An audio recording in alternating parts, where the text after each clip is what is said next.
1, 2. Yeah, y'all. It's your boy DJ Klyph, man. Back at it again with another episode of Klyph Notes. You know, it's just I say monthly. I don't even know how often we doing it now, man. But just an opportunity to sit and chop it up with people making a positive impact on their communities, artists and DJs, MCs, activists, and really all of the above, man. Once again, you can subscribe to the Klyph Notes podcast on iTunes, iHeartRadio, TuneIn Radio, wherever you listen to your podcast, it's available, man. And we have some pretty amazing conversations up there with Slim Kid Trey and DJ OG1. There's the Lost Star Child episode that's that we got to redo. But yeah, man, there's a bunch of really good conversations. You should go check out the Klyph Notes podcast. Remember, you can also catch me every Saturday night live straight out of Portland on X-Ray FM, 107.1 FM, 91.1 FM, featuring a bunch of local hip hop artists. Really underappreciated, underrepresented artists is what we do on Welcome to the Neighborhood. So you can catch me there. And then, of course, check out the website, djklyph.com. For videos, there's a link to the 37 Limited store. All kinds of stuff, man. And you can hit me up on social media at DJ Klyph, at DJ KLYPH. This episode right here, man, this one's been a long time coming. I've been threatening to do this one for a while, and scheduling finally came together. We was finally able to make it happen. So it's a blessing and an honor to sit and chop it up with my brother. Yo, let him know who you are, man. It's the Libretto. Salam, my peoples. Much peace, much respect. DJ Klyph. What's good, B? What's up, beloved? I'm chilling, bro. No doubt, man, no doubt. Just look good. Like I said, man, long time coming. Yes, for real, yes, for indeed. real. Yes, indeed, man. It's nuts, man. You know, when I take a minute to just sit down and think about our connect, it's crazy how we first connect. I don't even remember how we first connected, but then I know that you came through the radio show. Mm-hmm. You did an episode, and then we started building, started playing more and more of your music.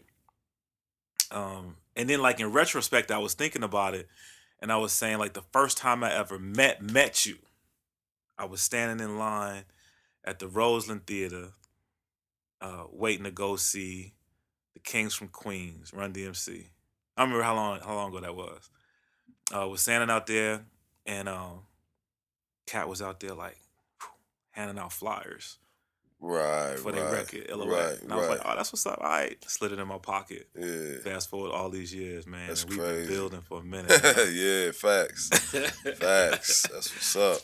So, yeah, man, we was building for a while, and then brother went away, and I was like, what's up? Yeah, man. Took a dive, man. Federal government, mass incarceration. Got caught up in the booby trap. Yeah, bro. Yeah, man. But you've been home for a minute now, so we can get it. We can get into a little bit of that. Kind of see how much you want to delve into that. But you've been home now. How long you been home now? Well, I got out of BOP custody in April, but I got out of actual prison May of 15. Okay. Yeah. Okay. So we, so let people know, man. We are recording this on January the 1st, 2017. Yes, sir. So, sir. we a few months away from celebrating 2 years for you, which is dope. Yeah. Well, actually, I count April. Okay. Because April was the day that I got the bracelet off. Oh, that's what's up. And all restrictions was off. And I'm still doing paper, but I ain't going to count that. Word. But, yeah, that doing time with the feds. So it's like when I was in the halfway house. Yeah. I was still doing prison time. Word. When I was at the crib on house arrest, that was still prison time. Like, I was still a BOP number. Yeah. But once they took that date off, that bracelet off, that was the end of my sentence. That's what's up. Yeah, That's so what's up. Say April for coming out the institution, but May 15th for coming out the institution, but April has the release date. That's what's up, man. Well, congratulations, bro. Thank you, bro. The other thing to celebrate is last night had an opportunity to see you rock that New Year's Eve set, which was Indeed. dope. Big. Right Which was on. dope, Thank you. man. Respect, man. Crowd was out there. They was definitely feeling what you was doing. Yes, sir. It was dope to hear a bunch of new stuff I hadn't heard before. Yeah, nobody's heard that stuff, man. Yeah, it was all not new, new to y'all. Yeah. But my crew I was performing with Monday after, Seth and Jazz, we've been making music now, man, like 2007, 2008. So we just finally, that was our first time performing that stuff. Word. Yeah. Word. So let's go back just a little bit, man.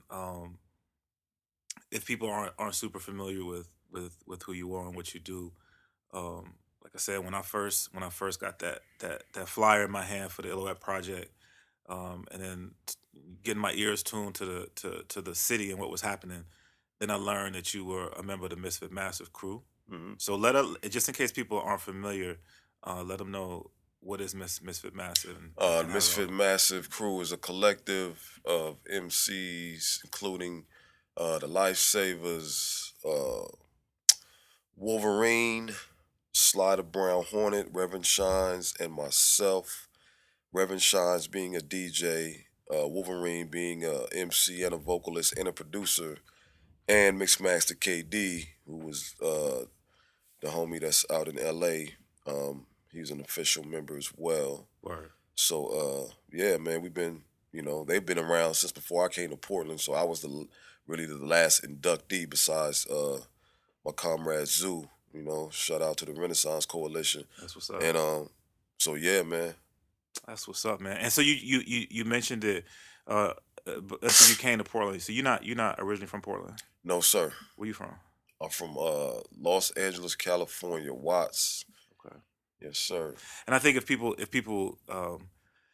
take a listen to your music, they'll get that sense that you still represent Watts. If they see video from the latest release, Gangsta Jazz Volume 2, facts. they get to see my the bricks, stomping where ground. I was carved into a man. Yeah. Everything that led me to be a stand-up dude, general in these streets, and just has, taught me everything, man.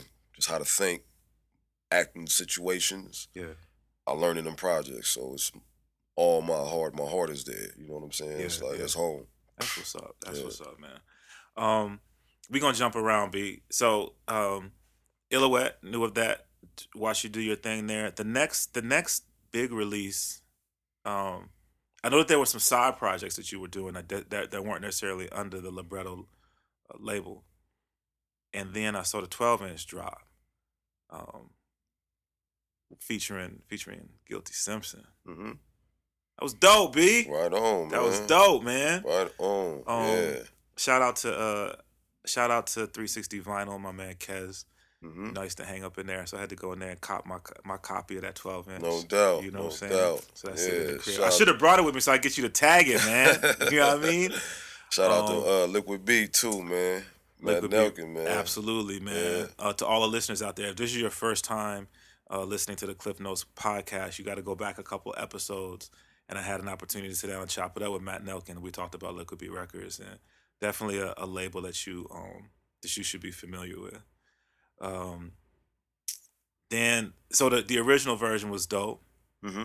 Then you dropped the Rev Shines remix. Yeah. It was all on the same 12-inch. Bruh. Yeah, it's a maxi single. Bruh. Yeah. Y'all need to go check for that. Yeah, for facts. real. Facts, man. My man Jumbo got a remix on there. Shines got a remix on there. And we got the bump, the beat track, the Wolverine track, the bump. Word. So, yeah, we tried to do it old school, like how it used to be maxi singles back in the day. Yeah. We had different remixes back, one track with a bunch of different remixes. So that was the idea behind that. Word up. Yeah. It's one of the things that I think, I know I appreciate it because I'm an old head, but even the music that you're doing right now, there's a sense of that, mm-hmm. Of the way that music was done. Mm-hmm. Why hang on to that? Why continue that process? As someone who's making music, when you look at the way music is made mm-hmm. and distributed now. Mm-hmm. Well, that's the thing, man. one thing about me, I just try to do what I know how to do best. I'm a artist. This is art. So, when I'm creating my masterpiece, man, I like to, I like to keep it timeless. You know what I mean? So if I'm going to create something, I want to make sure that it's going to stand the test of time. Word. And, that comes with tracking the beats out, mixing down each track, bouncing it to the board, mixing it in the board, bouncing it to tape before it even hits digital. You know what I'm saying? Like that's how I work. Yeah. You know what I mean? Like I don't, pay for studio time right now unless I'm mixing. I record right here, or another spot, and I'll record a song and sit on it for months before I even decide I like it. Yeah. You know what I mean? And then it's just a process because when you putting something into the world, man, and you want it to get of course accepted by the people, but then there's another side of me that doesn't care. Yeah. Because it's just my art, and Yeah. you're gonna take it and what you get out of it. Yeah. You Yeah. know what I mean? So I'm just stuck in that mode, man, about how I create. And with the sound of music, the best sound to me came from the eras when you're dealing with rap music in hip hop culture, was from the late 80s to the early 2000s. That was the best sound to me. Yeah. Like art wise. You know what I mean? You had, just from the drums to the bass line samples to the cadences, the rhymes, storytelling, those were the years. And that's what I like to listen to. So that's what's in me. And I like to try to make that sound as best as I can. Word. And that's what I do. That's what's up, man. That's what's up. Facts. Chopping it over my man Libretto. Facts. So then continue on while you were away. We still got an opportunity to get little bits and pieces of music that was available, that was made available via Liquid Beat Records, from Gangsta Boogie. What's the project? What's the last one that dropped just before you came home? The one that featured Stay Focused. Stay Focused. Turn of the Black Fist. Yeah, Return of the Black Fist, featuring your Zoo. guy Zoo. Man, like so much music, so much flipping music, B. So you stay working, which is cool to give people, to continue to give people a taste of that art that you make.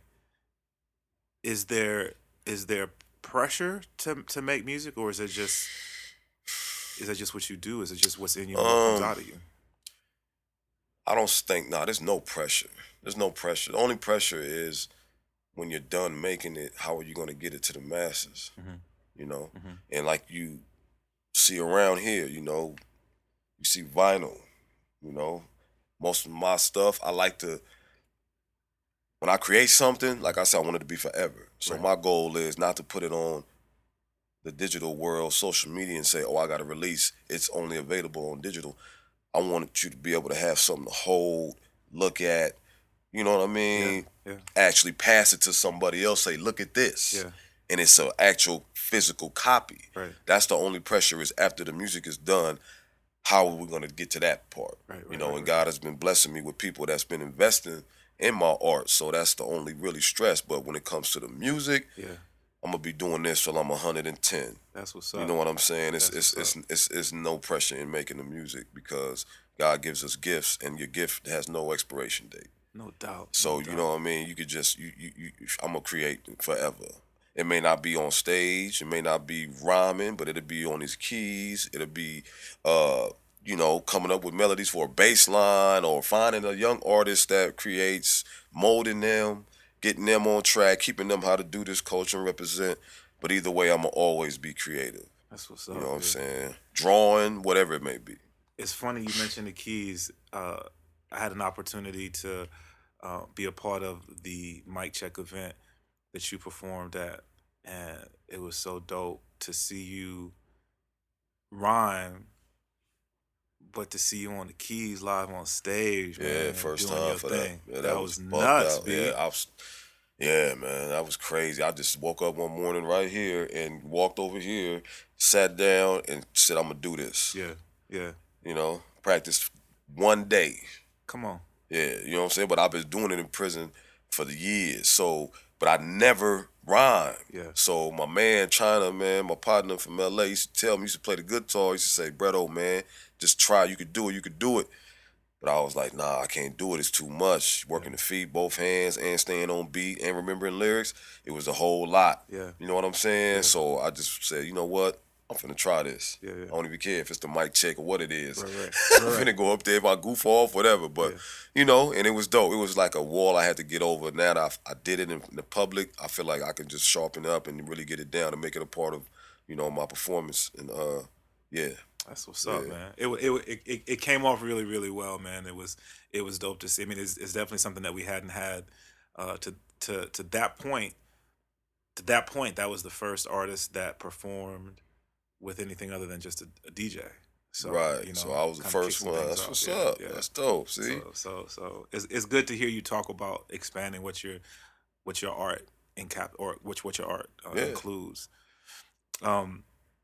You spoke about man. This thing keeps running through my head. Last night, there was this line that you said, man, and I don't know, I'm gonna mess it up, but it was something to the effect of, the only thing that you should trust is God and money. But then you can't even trust that. That's what I'm saying. And then you followed up with like, but there ain't no value to the dollar anyway. I was like, whoa. So right. Knowing you and conversations that we've had, having an understanding of what the meaning behind that, like what you're saying there. Mm-hmm. I always appreciate artists who not just entertain but also educate. Facts. And you do that in your music. Mm-hmm. Yeah. Is it on purpose? It's definitely a responsibility, and it's just, man, bro, if I could, you know, the gift that we give is not ours. Mm-hmm. It's from the master. I believe in a higher being. Mm-hmm. I feel like I'm not doing it justice if I don't at least in a line or one song, whatever, do something to that justice, right, for just being thankful, right, for having a gift, a voice, and the ability to rhyme, stay on beat, write a song. If I don't give no type of enlightenment or some type of positive energy out in the record, what am I doing? Right. What am I doing? Yeah. Nothing. I'm just being, I'm not using the tool, the gift that was given to me to uplift what I'm supposed to be uplifting.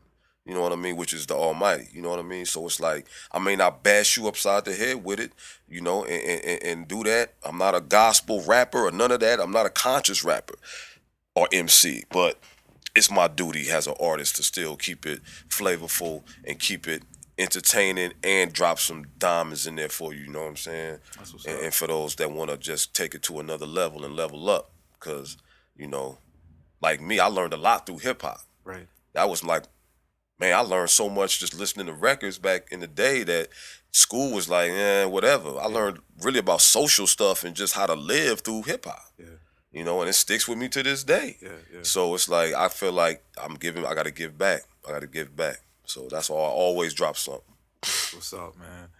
Chopping up with Libretto.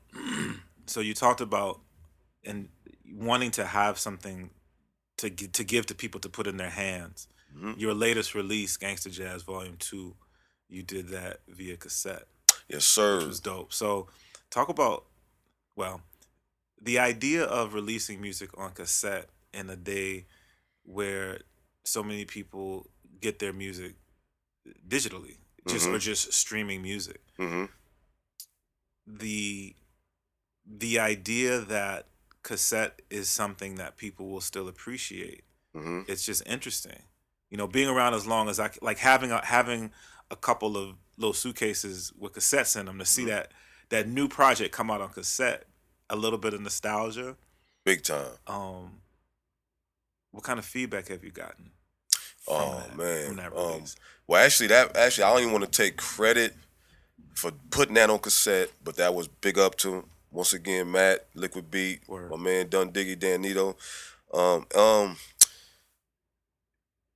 The response has been dope, man. Everybody's just like, yo, this sounds like it should be on I'm starting to get hit up for vinyl now. People want that album on vinyl just Word. because of the sound. Word. Yeah, man. Yeah. Like, but Matt's been selling tapes all over the world, and you know, they're loving it, man. Like, I didn't know when he came at me with the idea. I was still in prison, so. You know, he said, man, I'm starting to collect these instrumentals, and when you get out, let's try to bang this out. And then he was like, and I also thinking about doing it on cassette. I'm like, wow, cassette? He's like, yeah, man, they're coming back. Like, all of this retro stuff is coming back. People want to see cassettes. They want to hold them, look at them, play them. I said, all right, bet. You know, I'm not tripping because I had cassettes, like you said. You know, I still got cassettes, over like 1,000 of them. So, yeah, man, the response has been beautiful, man. People just love the art, man. You know, it's like, it's just another tangible piece of music, once again, that they can hold, touch, don't even have to open it, set it up on a, you know, whatever, coffee stand, dresser, and just, you know, use it as that. It represents them. You know what I'm saying? Like, when you go in somebody's crib and you see a cassette posted up like a piece of art, that's some part of their character. They letting you know, yeah, I'm with that era, or this type of, this is the time I'm on here. You know, I'm not an MP3 digital head only. I like real music that, you know what I mean? Because it's like something that you have to take time in doing when you getting cassettes and making the covers, and, you know, just to even have that thought process to do that, you have to be a different type of person. You know what I mean? Like, you have to really take this like it's an art. It's not just about sales, because you know you're not going to sell 1 million tapes and go platinum and get a Bentley. You know what I mean? You're doing this because you want to do it and you think it's dope. And that's what we about, man. That's what I'm about. Well, the other thing that goes right along with that is when, so the cassette, the project dropped, the cassette came out, and then the first visuals that we had an opportunity to see, which is still my favorite joint off the project. Jesus had an afro. Oh, it's the second video. Oh, the second video. Oh, the first one was Headhunters. That's right. Yes, my bad. That's right. Shout out to Hazard. Word. But the visuals for Jesus had an afro. I feel like it had that feel, that sort of classic feel to it when you look at the video. Shout out to Cypress. Man. Big up to Cypress, director, man. Man. Bad dude. Like the aesthetics in that video, the movement, it really, I think, encapsulates that whole idea, that whole concept of not holding on, but remembering that era, that time when music was made that way.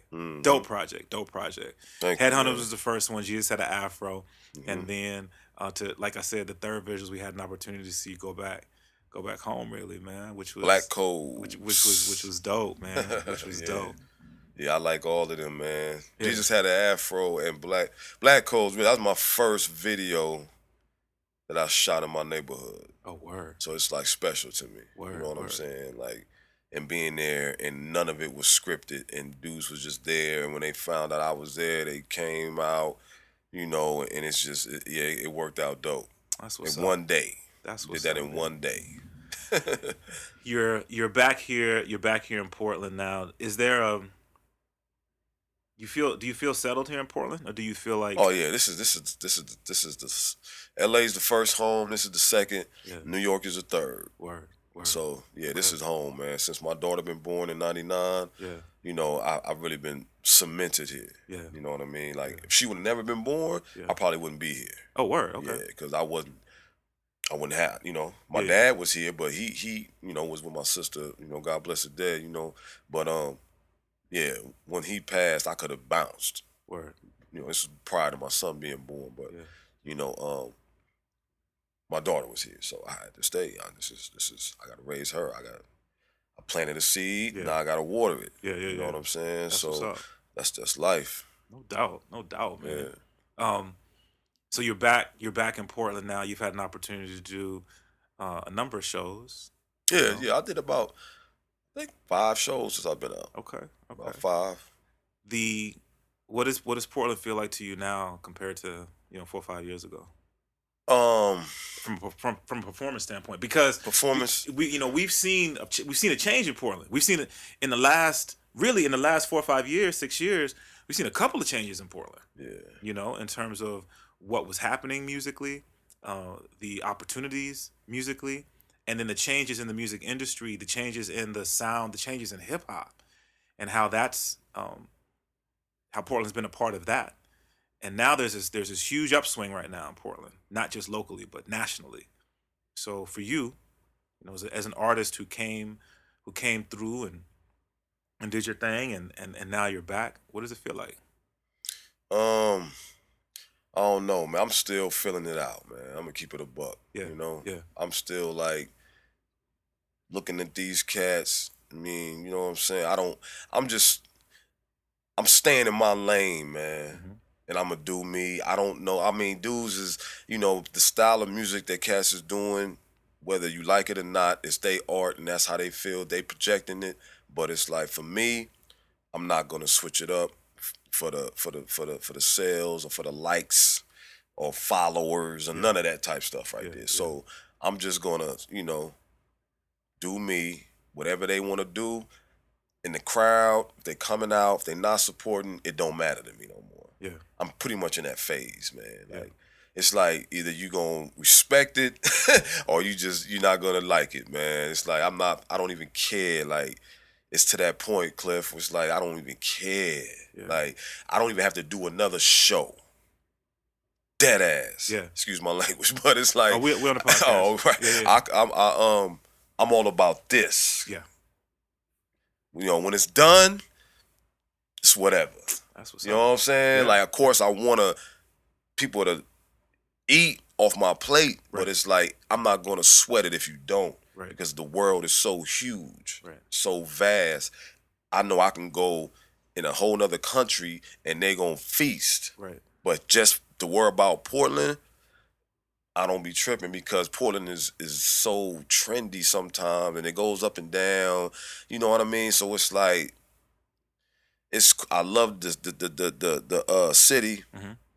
I'm a part of the hip hop infrastructure here just from being here when I came in the mid-90s and helped, you know what I'm saying, Yeah. kind of cement this thing into what it is today.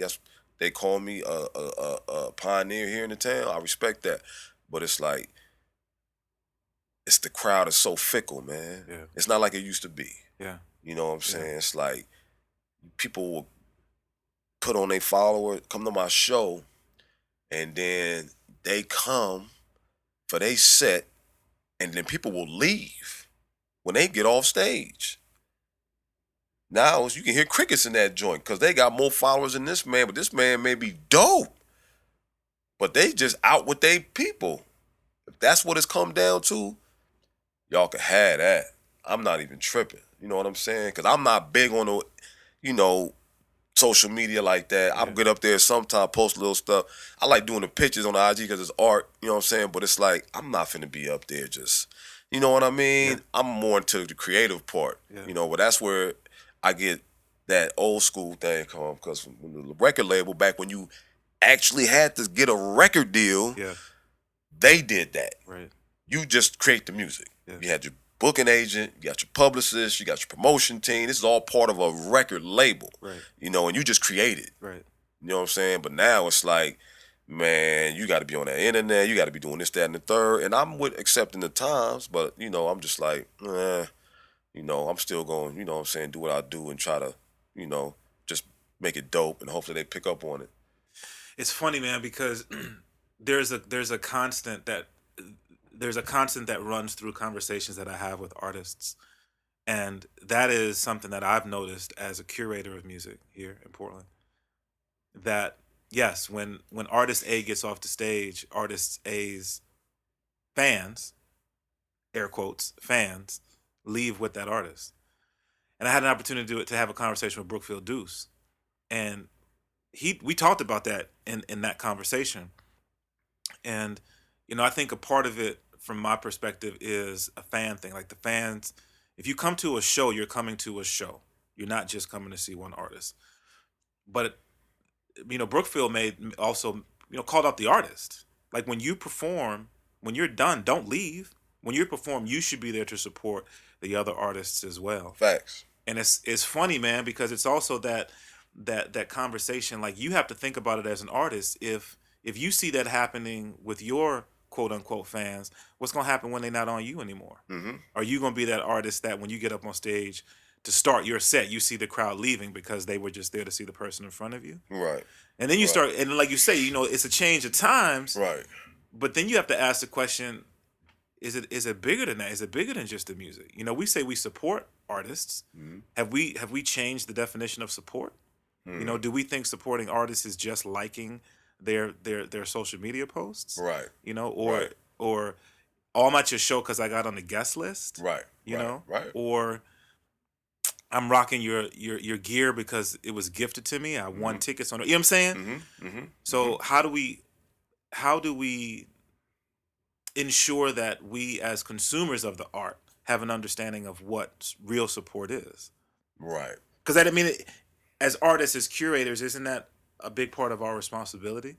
Yeah, definitely. Well, I think just supporting the hip hop culture, period, and what cats are doing. Like, if it was like b-boy events, I would be there. Mm-hmm.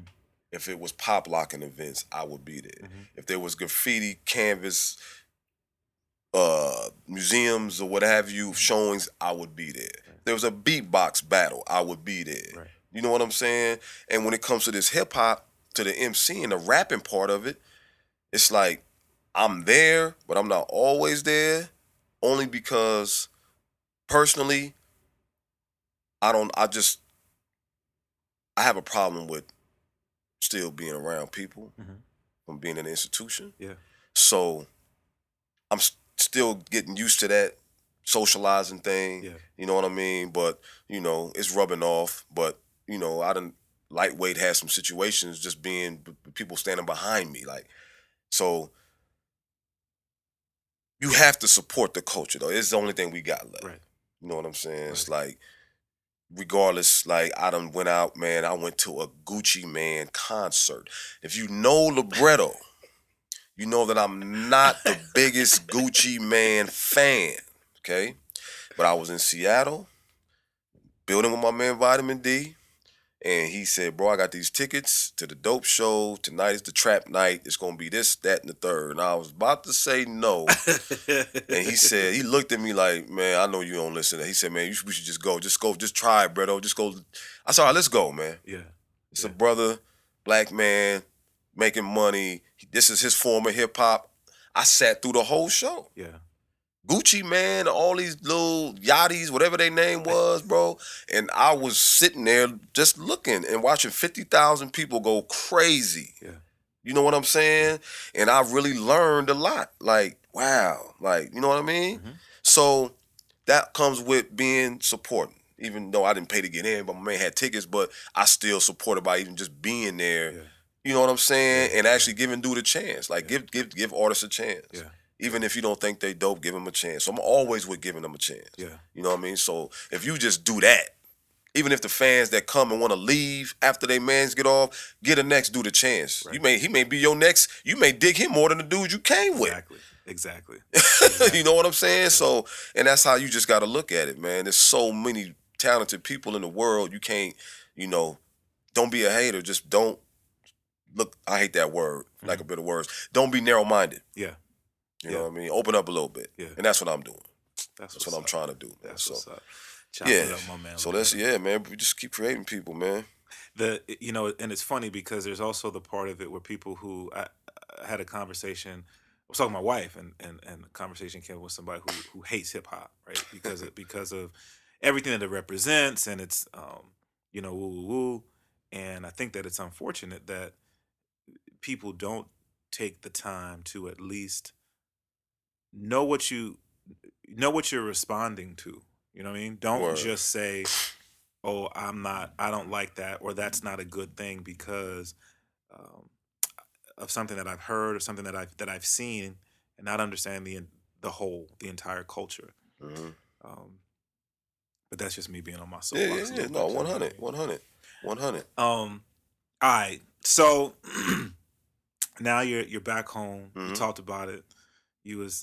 I'm trying to see how much we can get into, man. Because there's some stuff that's. We talk about whatever, man. You at the Willamette joint. Well, no, I'm not even talking about that. I'm talking about like what's coming. Oh, so some of the stuff I know we can't get into. By the time let's get ready, when it's gonna be ready? Well, that's what. Well, because I want to make sure people come out and see you at the Dante show. Yeah. So I'm trying to. Some of the stuff is not going to be. I don't think it's going to be public at that point. I don't worry. I got you. You doing the show at the Beatnuts at Dante's? Yes, sir. On the 28th of January. 28th of January. Bruh, like you definitely back on it, man. Man, just did the show up with the Quantum MC reunion. Yes, sir. Shout out to Blossom who killed it last night. Blossom's hella dope. My boy Stuart Villain in the building. Stewie. Yep. Shout out to Tope. I seen Tope last night. Word. Yeah, I don't think that was my first time. I think or second time like meeting Tope. Really? Yeah. Okay, that's what's up. That was kind of ill. Yeah. Tope's good people, man. Yeah. Tope's good people. Yeah. Got an episode of Klyph Notes with Tope as I think about it. But yeah, you killed that set last night. Now you're about to do this joint with Beatnuts, rapper Big Pooh, and Terminology. Yeah. And then of course DJ Wick is gonna be there on the ones and twosies. Facts. Bruh, you definitely back on it, man. Yeah, I'm trying to, because it's a gift, a late Christmas present that's about to be dropped on the people. So I want to make sure that I'm out there. Word. But not like you're not gonna see me hitting every other week or nothing like that, unless they got unless God can bless me with some good backing. Right. But yeah, I'm just trying to stay, just certain stuff. Yeah. When I heard the Beatnuts was coming through, I was like, yeah, I need to. I remember I did a tour with them, a run, from Seattle down to like Bend. Okay. We did like some days back in the '90s with oh man, what group was that? The group from Brooklyn.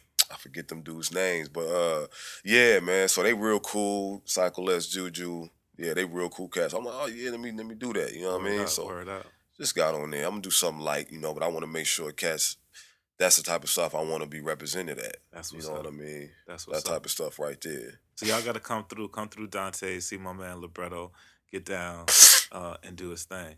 One of the things that we can talk about because it's dropping tomorrow is the new project. Facts. So Gangsta Jazz Volume 2 came out, kind of let folk know, okay, like Libretto still got it. You know what I mean? He still got it. Word. But then you came home and you have an opportunity to give, like you say, give people a gift that's been I don't want to say you've been sitting on because I don't think that sounds right. But you got this project that's oh man, oh my goodness. Oh, there it is.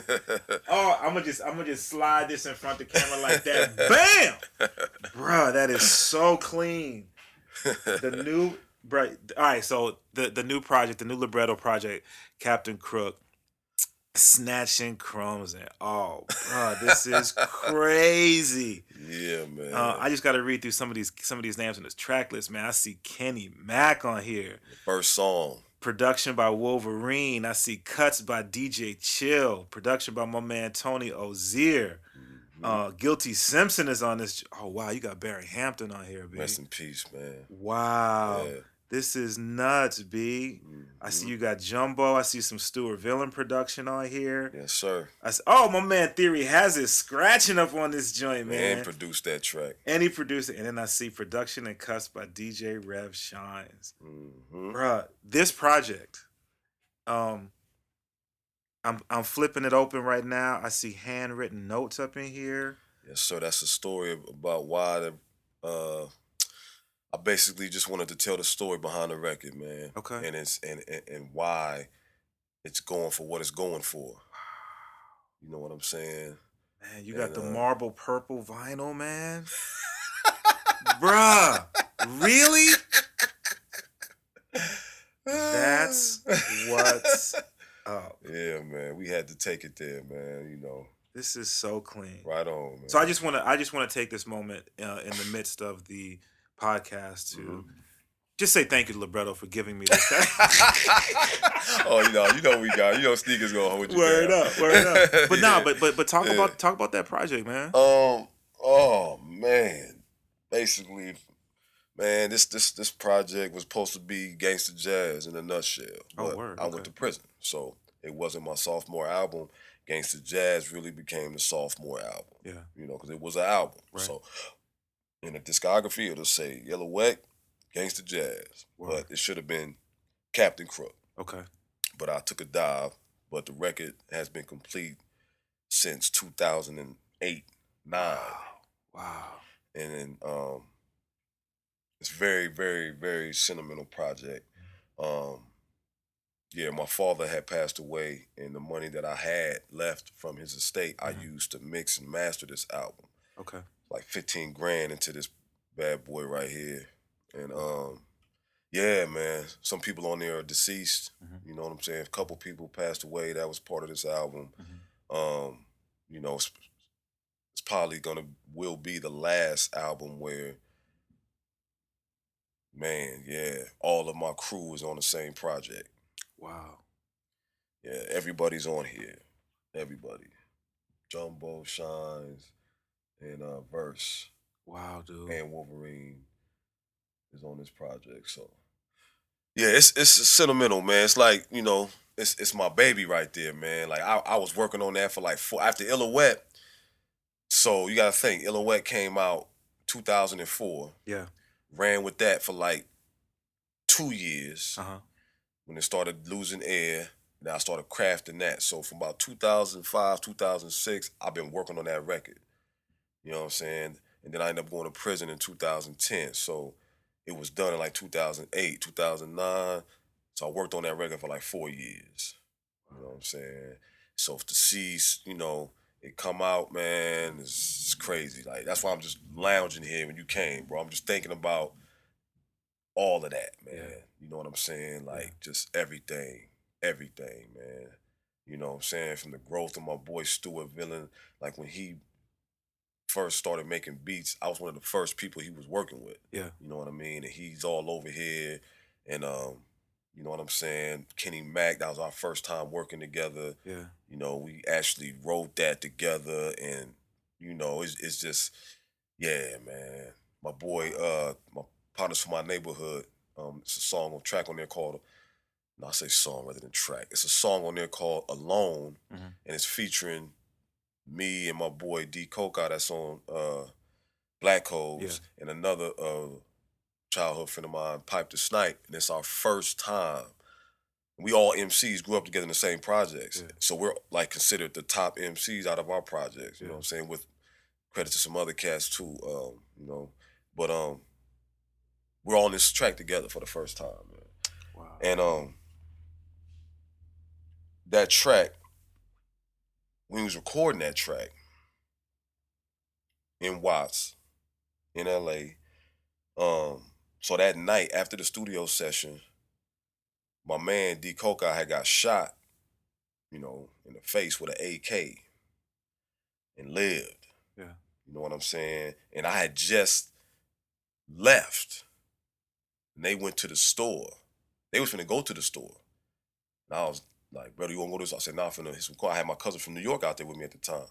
And my homeboy Wack was with me, rest in peace, my partner right there. Yeah. You know what I'm saying? He was in that session too. You know what I'm saying? When we recorded that song. And yeah, man. If I would have went to the store with them, one of my partners got killed, Nick. He got killed. He was in that session. And then my partner Big Daddy, after he just laid his hook and verse, he got shot. Wow. You know what I'm saying? Yeah. So that's like his last recording.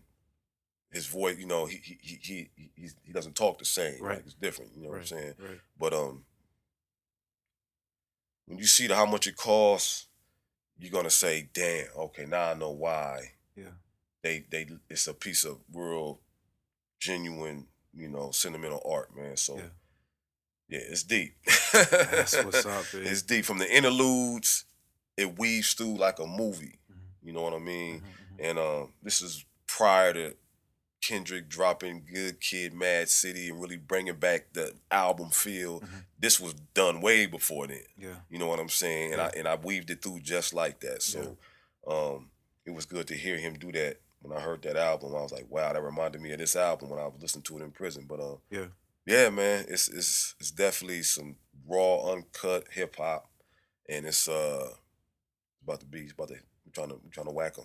That's what's up. So this drops tomorrow. This drops on That January drops the tomorrow, 2nd. man. Yep, that drops tomorrow. And what I want y'all to know, people, is in this point of my life, I was on one. Mm-hmm. I was in the streets heavy. Yeah. You know what I'm saying?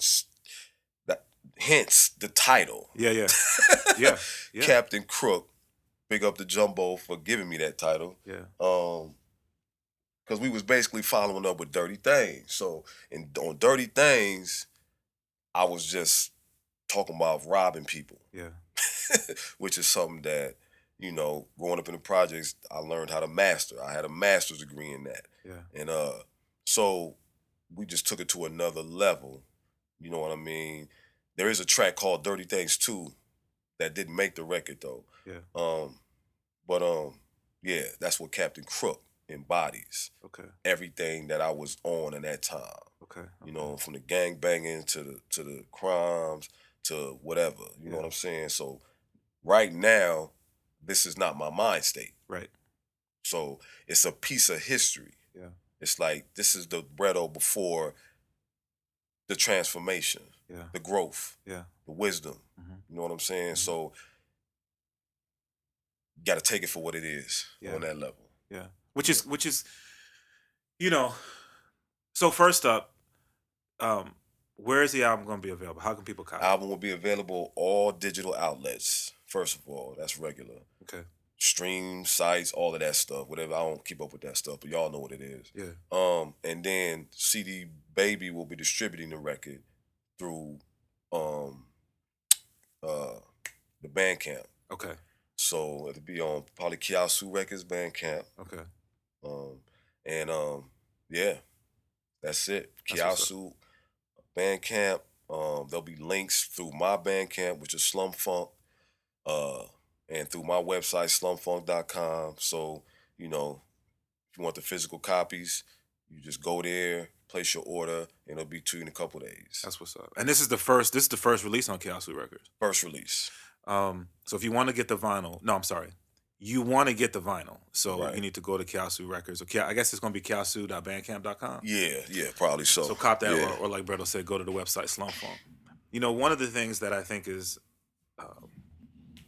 definitely not to be ignored is you've shared your story in the Willamette Week, which is one of the local Portland papers.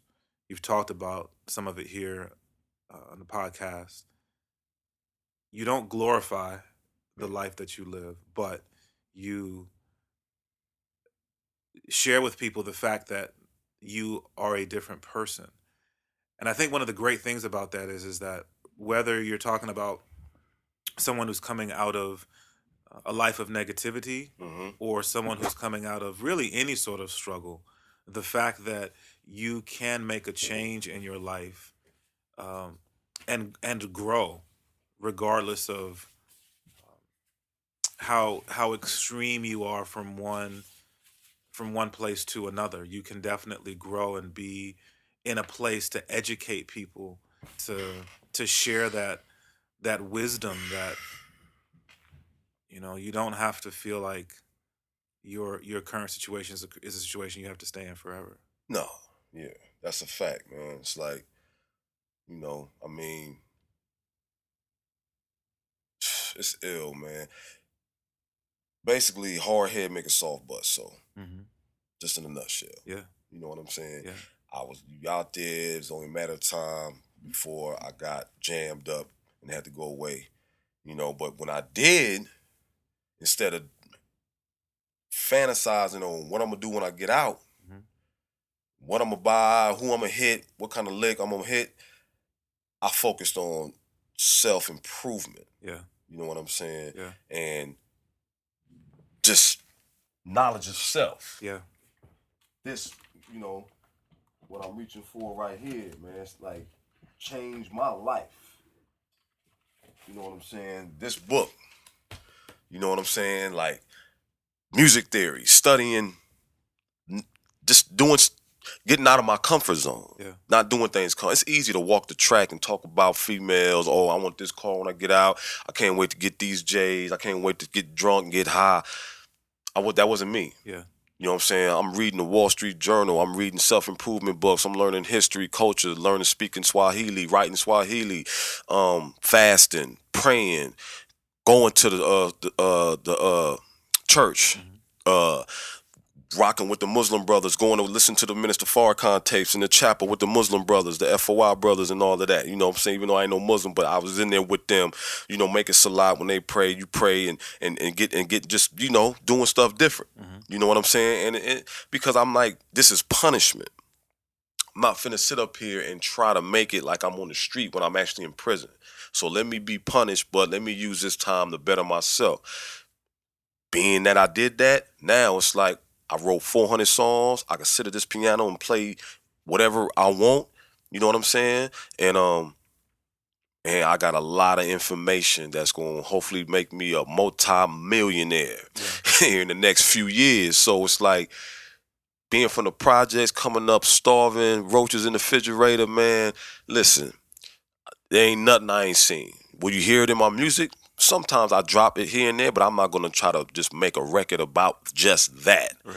You know what I'm saying? Because it's been told so many times. It's like, why am I going to beat a dead horse? You know what I'm saying? It's like, it's okay, unless I can come up with a new language or something. Right. It's like, I'm not finna just keep talking about that. I may reference some stuff here and there, you know what I mean? But it's not going to be the full content of my records. Yeah. So I'm always looking to talk about something else or something, you know? But, you know, that's just how I give it up, man. I'm trying to always push the line, stay creative, and self-improve, man, because I got 2 kids, man. I got a 7-year-old son, 17-year-old daughter.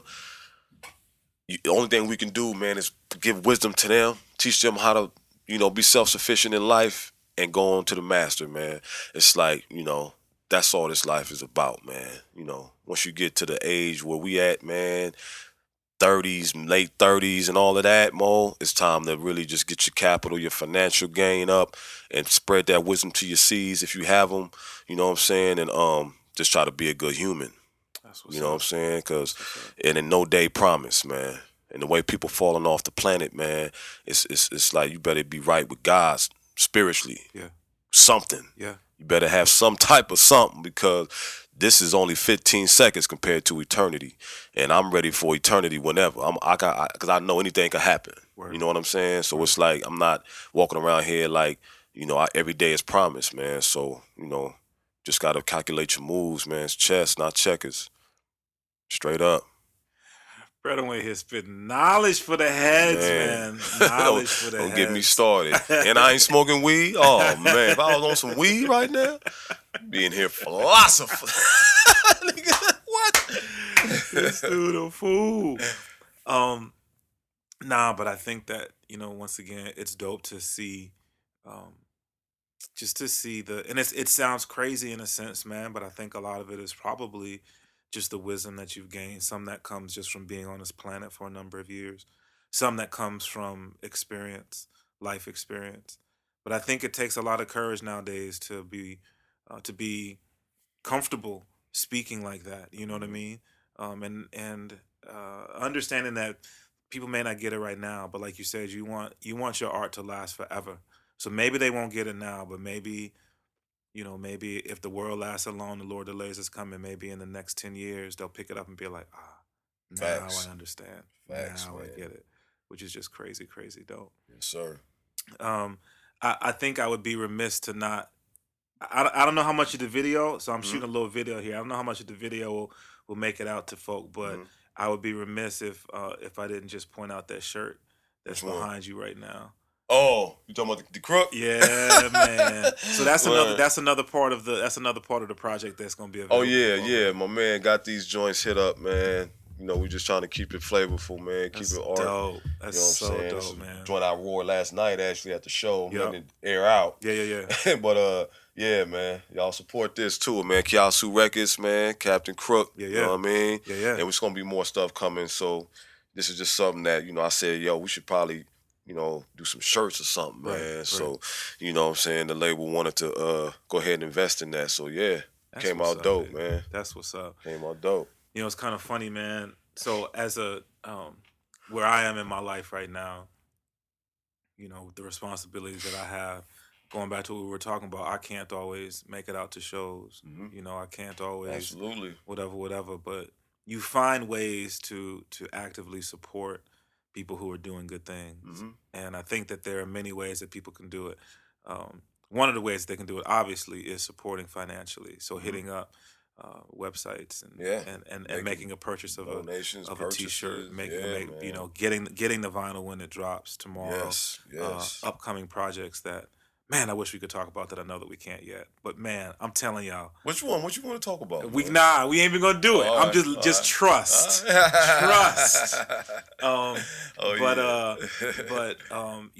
Making that, because at the end of the day, man, it's not just about entertainment. No. And it may be tough to hear that right now, but understand that every moment that we have on this planet, it's definitely something that we're going to be judged by. And regardless of what your belief system is, whether you believe in a higher power or not, you're still going to be judged. You're going to be judged by your children. You're going to be judged by your peers. You're going to be judged by your employer. And whatever moves you make, they influence the decisions that you make. So, at the end of the day, I think when you have someone like Libretto who is taking the wisdom that he has and is sharing it, delving into that and gaining that wisdom is going to do nothing but push you forward. So, facts. At the end of the day, man, be a part of this in a really, real, tangible way. Word up. I know you said that you don't really do the social media on a big way, but you out there a little bit. Let people know where you are on social media besides the website. The website is slumpfunk.com. Slumpfunk.com, okay. But it just takes you to my Facebook. Facebook music page is Libretto. There's a few Librettos up there, but you'll find me if you look just Libretto hip hop. Yeah. And the Instagram is Bretto Slum Funk. That's SLUMFUNK. Twitter is @slumfunk. And the Bandcamp is slumfunk.bandcamp. That's what's up. And you can check me on Liquid Beat. SoundCloud is slumfunk.com. And Kiasu Records. So that'll be the first release on Kiasu. So if you check out anything Kiasu, that's K-I, how you spell it? You know how to spell it. It's Kiasu. Kiasu Records. Yeah. So yeah, that's where I'm at. So I'll be up there a little bit. More on IG than anything, though. So but yeah, man. That's what's up. Yeah. That's what's up. Yeah. I just want to take another just couple minutes of your time. Oh no, man. we good. So I want to be very, very careful as we head down this road, because the project, let me just say it this way. The project that I know that you are currently working on, that you got some beats from, that you're starting to write to, that project, I don't think we should let people know what that collaboration is going to be yet. Right. But in terms of stylistically where you're going, I think it's interesting to sort of give people an idea of where you're going stylistically. Oh man, I'm gonna say it like this. I'm gonna put it out there. I was not. Bretto's the person who actually turned me on to West Side Gun. Just wasn't familiar at all. And we did, and blessings to you, brother, for doing the live joint, the Walk Through the Neighborhood live remote. That was dope. 100. So I reached out to Brett and I said, "Yo, would you come through and just like spit?" And I was like, "Yo, what you wanna rhyme over?" So he's like, "Yo, I wanna rhyme over this, West Side Gun. Check these instrumentals." So I went to YouTube, you know what I'm saying? Pulled them up, was like, all right, let's see. I know my man Bretto gonna be on some old school boom bap, you know what I mean? Right. I was ready. Right. And I was listening and I was like, wait on the beat to drop, baby. Come on, bro. That's it. That was it. But yo, man, so you let everybody know stylistically what direction. Well, basically, man, I'm just, shouts out to Westside and Conway. They really are, for cats like me and other cats that like that raw Cuban links, incarcerated scar faces, whatever you want to call it, style of rapping, just project, hallways, gutter rap. That's what I'm on right now. Word. So this project, man, I'm thinking about really just like what I'm finna do, which I already started doing. That was on another project, but just going back to the basic elements of just rapping some street rap, but not glorifying it, but more or less just talking about my experience in prison. because when I was writing rhymes in prison, I wasn't writing about prison. Some of it I did, drop little stuff, but not about actually what I seen, what I went through. You know what I mean? So on this project, I'm finna take it there pretty much, man. I'm just gonna be on some real, if you know my style of rapping, it's more floetic. Like I'm really rapping kind of, it's gonna be more 1-2 style, which I could do easily. I just don't choose to do it because I'm more of a style junkie. I like to do different stuff, but I'm gonna just dumb it down a little bit as far as on that level and just make it real digestible. Unless, God moves me to another, style at that time. But yeah, man, I'm pretty much finna bring it back on some some 90s just feel, but 2020, flow, deliverance. Like I'm still like incubating the thoughts, you know what I'm saying? But it's gonna be raw. It's gonna be raw. It's gonna be uh informational, and people that did time, they gonna love it because, and if it happens to get in there on their computer systems, it's gonna be for them cats, man. That's in the box, you know what I'm saying? 23-1 in the hole, niggas cats that's been down for dumb years and just, you know what I mean? Like I'm gonna tell that story. And that ain't me. Like, you know what I'm saying? I ain't the type to talk about that type of stuff like that, but it's like, all right, West Side and them, they got me on that right now. Like, and I could do it and be official with it. I ain't no buster on me. I ain't no snitch. My paperwork is good. You know what I'm saying? And you know what I'm saying? I could do that with no problem. And it's just, my man is painting the canvas, man, and it's coming. It's gonna be lovely. That's what's up. It's gonna be lovely, man. So I'm just like, excited about talking about those experiences. But when you say when you wrote, you didn't write about being in there. And things that you will touch on now. What do you mean by that? Because I was like reading mad books and sucking up so much knowledge and information, man. I was just going nutso with it. You know what I'm saying? But it was like I was taking it out of the walls. You know what I mean? So I would write songs just, it's just crazy. I was just writing just ill stuff, man. Just stuff, like with Marxism. You know what I'm saying? Just writing stuff like that, or just, picking ill titles, like writing. I had wrote this joint called, it's called Tin Can. It's basically about me kicking back when we was kids, we used to kick them tin cans down the street. And I wrote a song about it. Like how I'm kicking this can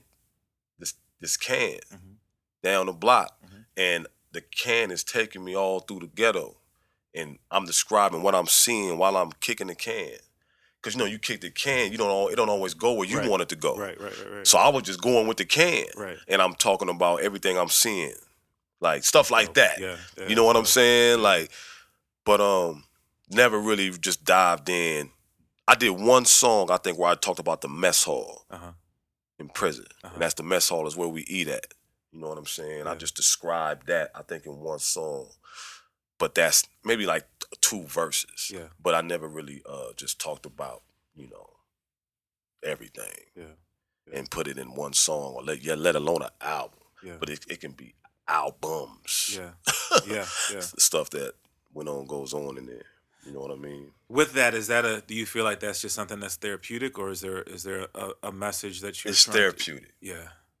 I got to get it out. I haven't really got it out yet. So, Gangsta Jazz was pretty much the stuff I wrote in there. You know what I'm saying? And if you listen to that, you see what that's on. You know what I'm saying? I was on some other stuff, man. Like, Jesus had an afro. Come on, man. That's the knowledge. You know what I'm saying? Yeah, absolutely. That's the type of stuff I was on, man. And, so now it's like, all right, let me go ahead and you know, talk about this bloodbath. Do you feel like do you feel like there's um, a number of albums that you have left to write, and then you're going to move on to something else, or are you just going? Facts. Yeah. Facts, yeah. Yeah. I mean, not really move on from music, but just, more production. Uh-huh. You know what I mean? Always gonna be an MC, man. I mean, I hear a beat, I rhyme, freestyle to it, then that sparks an idea for a song. But yeah, I don't see myself actually just being a MC like, you know, forever. Gotcha. No, no. But I would definitely be in the music business and doing my art forever. You know what I'm saying? That's what's But up. even if I gotta be, writing for somebody else, you know what I'm saying? Yeah. But I know voices are very hard to come by, and people tell me that my voice is distinctive. So No you doubt. know what I mean? I gotta use it. I'm gonna have to use it. You mentioned earlier, if a part of that is, I'm going to use the word mentoring Mm-hmm. a young artist. Mm-hmm. I don't know if it's fair to ask you to name names, but just, now as you look around and you see people who you have direct access to, so people who are here in the Portland metro area, can you look around and see what maybe an artist is doing right now and go, yeah, that's somebody that I feel like I want to hit with some knowledge and see if they're willing to listen? Really, man, the only I think if I can get this dude, which I was actually before I went to prison, Zoo, Yeah. to just he's a real Renaissance man. Yeah. Yeah. You know what I mean? He's the epitome of art. So I love him. If you follow Zoo on social media and you see Yeah. what he does, man, he just posted up some of the pen work and pencil work that he's been working on. Oh my goodness, that dude is talented. He's just phenomenal. Like, he inspires me. Yeah. You know what I'm saying? So, but I feel like there's some jewels that we could bless him with as elders, and that'll just take him to a whole nother level. Yeah. But he's hard to access. Yeah. You know what I mean? Yeah. But yeah, man, I think Zoo, man, I really just want him. There's a lot of cats doing their thing. Yeah. But once he drops his album, Uh-huh. it's a lot of the hype from the cats that got the hype right now will be. It's not going to be that much hype no more. Wow. You know what I mean? Wow. And that's a fact. Like, Zoo's one of the illest spitters I've heard in my career. Yeah. You know what I'm saying? So, and I'm not just saying that because he's cool or he's my man, but I mean, when Versatile introduced me to him, I was like, yeah, dude, he got it. Like, some dudes, man, they just got it. Yeah. You know what I'm saying? And he's one of them dudes. Just like my boy Jay Bells is one of those dudes. You know what I'm saying? And Jay Bells, I knew from SCI when we was in my class. So I had a studio class there with OG1. Yeah. And that's how I met Bell. He was 16 years old. Yeah. You know what I'm saying? And I dropped the jewels on him that molded him and he'll tell you to what he is today. Yeah. He came in rapping a certain style like Jay-Z. Yeah. And then, and Bells, it's 100 over here. Yeah. And I told him, you can't do that, bro. Like, you got to get your own. But he had the flows and was ridiculous. So once when I went to prison and I started hearing him on the radio and stuff, I'm like, okay, he got it. Now he got his own style, like, you know what I'm saying? Yeah. And then, so he took that to heed, man. And he, that's just good that he was, could absorb that energy I tried to leave him with. And always was telling them kids in there, try to push yourself. Don't rap. Don't curse in your raps. Yeah. You don't know what could happen. You could get a licensing deal. You may get a show at a cancer benefit.